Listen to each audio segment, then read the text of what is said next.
Bonjour, je m'appelle Sylvie Lambert, professeure en sciences infirmières à l'Université McGill, spécialisée dans la gestion du cancer par la personne et ses proches.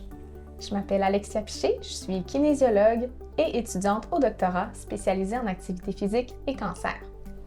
Dans cette capsule, nous allons présenter l'importance de la motivation dans le changement de comportement et les différentes stratégies pour maintenir votre motivation à long terme. Ce contenu est pertinent tant pour les personnes qui ont reçu un diagnostic de cancer que pour les personnes proches aidantes. À travers cette capsule, nous avons choisi la thématique de l'activité physique pour illustrer les concepts qui seront présentés. Sachez que la fixation d'objectifs peut s'appliquer à tous les comportements modifiables, que ce soit en lien avec le sommeil, la nutrition ou toute autre habitude de vie, ou encore avec une action à prendre dans votre parcours de soins.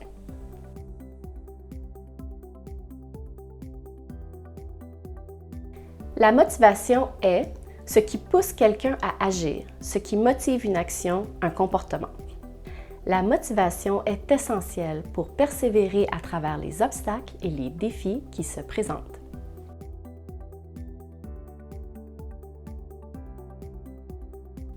Changer ses habitudes de vie ne se fait pas en claquant des doigts. Voici quelques stratégies pour rester motivé. Se fixer de bons objectifs vous aidera à atteindre votre but, à développer un sentiment d'accomplissement et à vous sentir compétente. Pour savoir comment se fixer des objectifs SMARTER, vous pouvez visionner la capsule Motivation 2, se fixer des objectifs. Avez-vous déjà choisi votre prochain objectif SMARTER? Si oui, gardez cet objectif en tête pour la suite de la vidéo. Si vous n'avez pas encore choisi votre objectif, je vous invite à faire pause et à prendre quelques minutes pour y réfléchir. Communiquer vos objectifs à vos proches ou même à votre équipe de soins peut rendre votre engagement avec vous-même plus officiel. Même si ces personnes ne vous accompagnent pas dans l'activité, le simple fait de révéler votre objectif à vos proches ou à votre équipe de soins peut les inciter à vous demander « Comment se passent les marches matinales? » Vous pourriez même vivre un sentiment de fierté envers vous-même en leur révélant que vous avez complété votre marche et en leur partageant les bienfaits que ça vous a apportés. Avoir confiance en ses moyens est essentiel. Avez-vous confiance en vos capacités pour atteindre votre objectif? Si vous n'avez pas totalement confiance avant même d'avoir commencé à vous mettre en action, c'est probablement parce que votre objectif ne vous apparaît pas atteignable ou réaliste. Qu'est-ce que vous pourriez ajuster pour que votre niveau de confiance soit plus élevé? Par exemple, peut-être qu'aller marcher tous les matins vous semble trop exigeant pour le moment?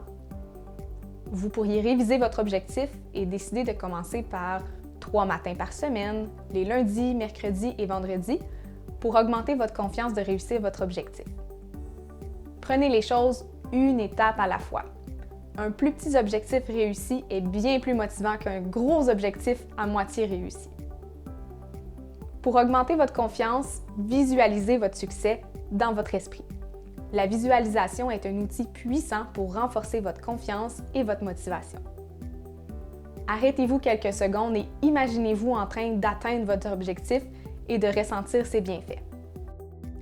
Tout le monde fait face à un obstacle, un jour ou l'autre, et c'est tout à fait normal. Plus vite on les identifie, plus vite on peut planifier des stratégies pour les anticiper et pour les surmonter. Si mon objectif est de marcher tous les matins, voici certaines barrières qui pourraient se présenter. Par exemple, le manque de temps, causé par l'ajout d'un rendez-vous médical ou d'une réunion au travail. Une météo défavorable, comme une grosse bordée de neige ou de la glace sur les trottoirs, ou à l'inverse, une chaleur intense. Maintenant, pensez à votre objectif. Pouvez-vous identifier les obstacles qui pourraient se présenter? N'hésitez pas à faire pause à la vidéo pour y réfléchir et noter ces obstacles. Une fois que vous avez identifié ces obstacles, vous pouvez planifier des stratégies pour les surmonter. Il existe autant de stratégies qu'il existe d'obstacles. Reprenons l'exemple de la marche le matin. Si vous manquez de temps, par exemple, vous pourriez utiliser un calendrier ou un agenda pour planifier vos activités, réserver une plage horaire comme si c'était un rendez-vous avec vous-même, ou encore prévoir un moment pour reprendre votre activité en cas d'imprévu. Si la température est un obstacle, choisissez un endroit couvert pour aller marcher, comme un centre de conditionnement physique ou un centre d'achat. Vous pourriez aussi investir ou emprunter de bons vêtements, de bonnes chaussures ou des crampons pour affronter la température. Je vous invite à consulter le matériel écrit de cette capsule où nous présentons plus d'obstacles et des stratégies pour les surmonter. Vos progrès peuvent varier dans le temps.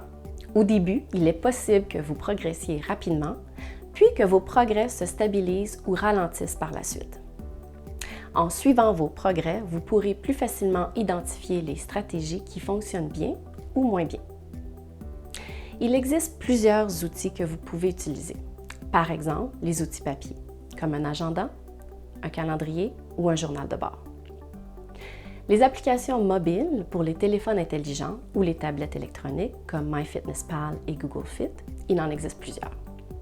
Les appareils intelligents qui permettent de suivre vos activités physiques ou habitudes de vie, comme les montres Garmin, Fitbit ou toute autre marque.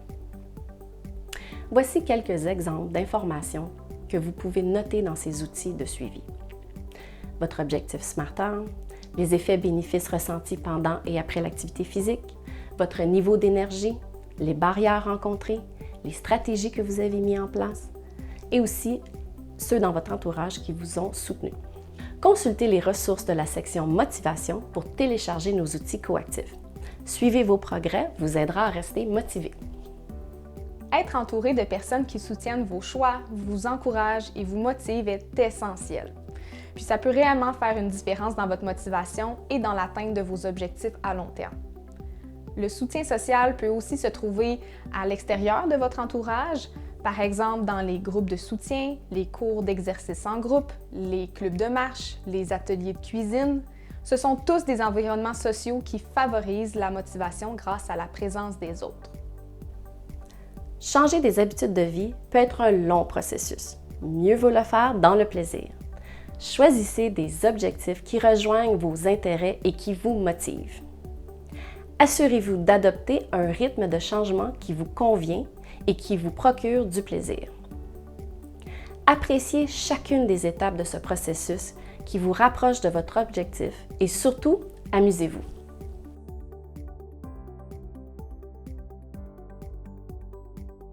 En résumé, il est tout à fait normal que la motivation varie au fil des jours, des semaines ou des mois.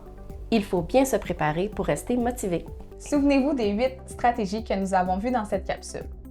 Se fixer des objectifs SMARTer. Communiquer ses objectifs avec ses proches. Développer sa confiance. Anticiper les obstacles. Planifier des stratégies pour les surmonter. Suivre ses progrès. Impliquer son entourage ou rejoindre un groupe. Et surtout, atteindre son objectif dans le plaisir. J'espère que vous avez apprécié ce contenu et on vous dit à bientôt!